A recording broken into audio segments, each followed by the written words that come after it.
I wanted some large concrete planters outside of my new house. And I want to mix these myself so I don't have to call in a concrete truck. So this is a good chance to really test out the mud mixer in combination with some modular forms made out of plywood and 2x4s. The house I built is really simple, which kept costs down, but it leaves the exterior looking a little too plain. These large planters will break up the monotonous look of the exterior and serve as a buffer for the wind, which is important when you're in a flat desert. I don't want these heavy planters to sink, so I put in substantial concrete footings, and I need the soil to drain, so I made sure to keep the bottom open so that the tree roots can go all the way down to the native soil. Let's start with the footings. Now the key here is to keep everything level, so I'm building one piece of formwork to create two footings. I'm using 2x6 for the forms, and I'm just cutting everything to length with my circular saw guided by a speed square. Now I can screw all the 2x6s together into this big frame that will hold two footings on either side. I could save lumber and digging time by making two individual rectangles for each of the footings, but I find it's easier to level one big frame than two frames that are separated from each other. I placed the frame where I wanted the planter, and then I used a pickaxe to mark out the perimeter in this rather hard and compact soil. Digging can be brutal work, which is why I'm really grateful for this Ryobi 40-volt auger. Even hard, compacted desert soil is no match for this. Now I can come in with a shovel and a pickaxe and just break away and scoop out the areas in between these holes that I drilled. I use steel stakes to secure the frame, and I drive screws through these stakes to fix the frame once I've set it level. I didn't do any calculations to see how much rebar is needed, and I think I probably could have gotten away without using any, but rebar isn't that expensive, so I just bent some, wired it up to some rebar chairs, which will hold it up off the bottom of the form, threw a few inches of gravel underneath the forms, and then just placed the rebar in. It's better to be safe, and it doesn't really cost that much. I've been using the mud mixer for about 8 months now, and as someone that's done concrete projects quite often over the last 10 years, this thing really is a game changer. In total for this project, I'm going to use about 70 50-pound bags of quikrete.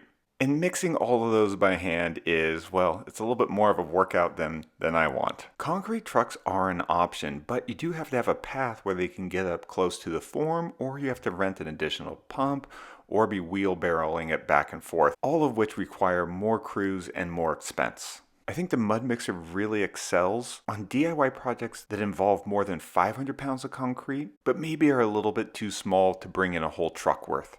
Unlike traditional concrete mixers, the concrete's delivered and comes out of the machine nice and low, so you don't have to dump these top-heavy machines into wheelbarrows or shovel it out into buckets. You just connect a hose to it, there's a dial on it that monitors the amount of water that's coming into the mix, and mixed concrete just comes right out like a soft serve machine. It's also very easy to move even when it's full of dry concrete because it has two really big wheels that are solid plastic, so you don't have to worry about them popping or filling them up with air. I filled up the forms, and towards the end I did use a tray because I didn't want to overfill them, and I also wanted to focus on pushing the wet concrete down to make sure all the corners were filled. I let the concrete cure for a couple of days before removing the formwork, which isn't damaged and totally reusable, and then filled in the dirt around these two concrete grade beams. For the forms of the planters themselves, I'm just using cheap plywood from Home Depot. I want to make quite a few of these planters, so I tried to keep the pieces of formwork as modular as possible so I can reuse them. I got about a C+ or B- on the reusability part, and as you'll see later, I'm able to use about 70 to 80% of the formwork again. The rest I had to kind of disassemble because some of it got stuck. I spaced out the 2x4s wide enough so it would be easy for my impact driver to get in between them to drive the screws that fasten these panels together. I used 3/4 inch thick plywood, but in retrospect, 1/2 inch would have been fine. I'm using concrete anchoring screws to screw the 2x4s right down to the concrete footings. The screws that I got come with a drill bit for pre-drilling the holes. Now I can screw the exterior form pieces together, almost like I'm making a big crate. Palo verde's trees have pretty aggressive roots, so I did want to use rebar, and I just bent it by hand and then cut it with my Ryobi bolt cutters. You can use an angle grinder too, but these things are kind of handy. These little things are called dobies, and they're just another way of keeping the rebar up from the bottom of the concrete formwork. Once I do the inner form, it's going to be kind of tight inside the forms to wire everything together. So I tried to lay the first course of rebar first before I put the interior formwork in place. To connect the rebar, you just get these little wire ties and this little spinny thing, and it's pretty easy, even though I don't have a lot of experience doing this, to kind of get nice, tight, secured rebar joints. Now this is where I kind of screwed up. I tried to make the first layer of the interior forms in 4 pieces, and I probably should have used 10 pieces screwed together. You see, it's really hard to get the corner pieces out because concrete has no give to it, and so you really want to remove the middle pieces first, and then you have a little more room on one side to pull out the corners, but it still sort of worked. I probably could have done this thing all in one shot with much taller panels, but this was a pretty ambitious pour for me, so I thought doing it in layers just would be a little bit safer. The walls of the planter are about 5.5 inches thick, and so I just made some spacers out of leftover 2x4 and 2x6 just to hold everything in the right place. The upper layers of rebar I'm going to hang down from the top of the forms, so I just cut some short pieces and use wires so that I can kind of suspend this course of rebar about 6 to 8 inches from the top of the mold. Alright, just about ready for the pour. So I duct tape over the corners just to try to create a little more separation. And for this project, I'm actually going to use vegetable oil to lubricate the molds, which will hopefully make them release from the concrete a little easier. But before I talk about lubricants and vibrators, let's hear a word from the sponsor of this video, NordVPN. Do you ever think about your screen time? For me, every week I get a notification, and I'm often surprised at how much of my life I live online. Now, this isn't all bad. I wish I was a little bit more like a monk, but there's just so many things that are faster and easier to do digitally. Conducting part of my life online is just kind of an unescapable reality. But I do use NordVPN, which is today's sponsor, and I kind of think of it like, well, at your house, you have locks on the doors and curtains on the windows. You want protection and privacy, and that's what Nord gives me on the digital part of my life. Threat Protection Pro from NordVPN protects me from things like phishing attacks. And while I don't think of myself as a gullible person, we're all using the internet sometimes when we're a little tired, and these people are pretty clever. And it doesn't just protect me. In March of 2025, in just that 1 month, it blocked more than 60 million scams. When I travel, this virtual private network allows me to access the same internet that I'm used to at home. So if you want to get NordVPN for yourself, or like me, also get it for your parents as well, go to nordvpn.com/homemademodern. It's risk-free with their 30-day money-back guarantee, and you can get 4 months extra on a 2-year plan by clicking the link down below. Thanks to NordVPN for sponsoring this video, and let's get back to the build. I sloshed the vegetable oil on with a rag, and I just poured the oil in a bucket and just dumped it all over the place and got everything all lubed up. Then I hung this last course of rebar, which I didn't want to be too oily, and it would get in the way of the lubrication. I pulled up the mud mixer and knocked out this 30 bag pour in just about 35 to 40 minutes. I had my brother helping me, but I probably could have pulled this off solo. It's just nice to have a second pair of hands if something goes wrong, or to get some additional help distributing the concrete and moving it around. Now you can pause the mud mixer and then move it, but I like to kind of keep it running continuously, particularly when it's hot and dry in the desert. So we just let it go and kind of move the concrete around the perimeter so we didn't have to move the mud mixer from the concrete pad to the dirt. What's interesting is we spent almost as much time prepping the molds with all the vegetable oil and rebar as we did actually mixing and pouring the concrete. And this project really got me thinking about other bigger concrete things I can do.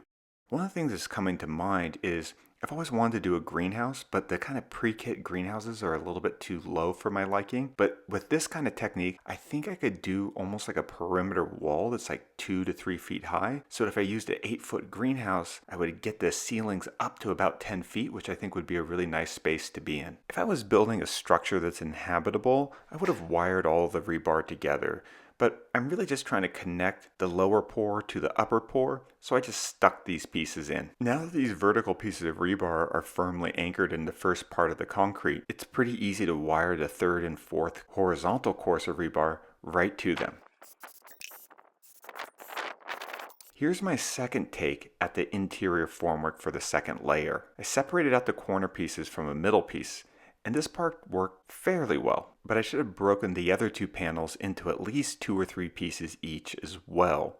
I thought I was going to be able to slide out those corner pieces, but you'll see, not so much. I was pretty confident on the exterior molds, and I turned out to be vindicated with the results later. And this part's really easy because they're just the same as the first set. Now the top of the formwork is just about 3 feet from grade, so I had to build up a ramp and a platform to elevate up the mud mixer, and I'm glad I wheeled it up there before it was full because my ramp was kind of steep. With the right scaffolding and reusable formwork, I think I really could build something pretty big, like a small house, using this kind of technique. And I'm really thinking about trying to take some of the HDPE plastic I use for my kitchen island and make some reusable formwork that's kind of modular, where I can almost like pour a whole structure, maybe like 50 bags of concrete at a time. This way I could like build an ADU or a guest house or something just by spending 2 to 3 hours, maybe like 2 or 3 times a week when I'm done with my other work. When I got close to the top of the formwork, I dialed up the water on the mud mixer to make it flow a little easier. This is the least important part of concrete structurally, and I want to keep things flowing and nice and even as we finish. My brother Nate helped with the distribution of the concrete and the vibrating, and then also the troweling, because I hate troweling. I wasn't too worried about the top surface of the concrete since it's just a planter,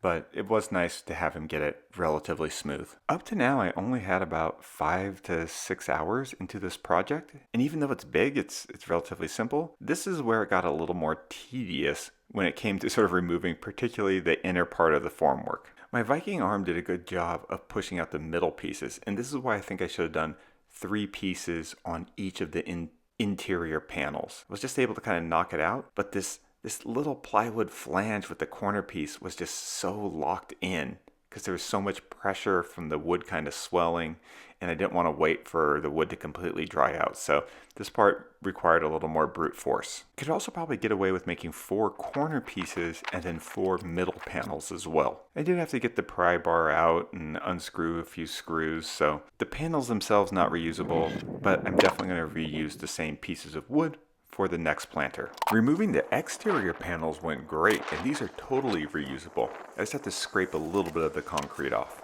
For the tree that's going into it, I just bought a palo verde tree. They're a great fast growing tree out here in the desert. I got it from Home Depot and it cost me about $109. Now, picking up this 24-inch planter box was kind of awkward, so I just screwed some 2x4s right at Home Depot, and that made it a lot easier for me and Shane to lift into the truck. I talked to some landscape architect friends, and they told me that Palo Verde trees tend to have a taproot that goes straight down. So they highly recommend loosening the soil in the bottom of the planter. So once again, just got out the auger, and it only took me about 5 to 10 minutes to loosen up this hard compacted soil. Now I can mix in some bagged potting soil at about a 50-50 ratio with the native soil. The potting soil just drains a little bit better and is a little more nutrient dense, but definitely more than this tree needs, so the 50-50 mix seems to be a good choice. We placed the tree on some 2x4s and then just broke apart the planter box and let it drop right into place. These trees are kind of cool. The bark is green because they actually do the photosynthesis on the bark itself. And they also bloom with these nice yellow flowers once a year. I know the concrete aesthetic isn't for everyone, but I love brutalism and modernisms and a lot of other isms, so it definitely works with me, and I do like it as a base for these more kind of colorful, vibrant trees, so I'm excited to do more of these. Thanks for watching. I'll put some links of some of the key pieces of equipment and materials that I used in the description section below. Don't forget to subscribe if you haven't already. Okay, bye.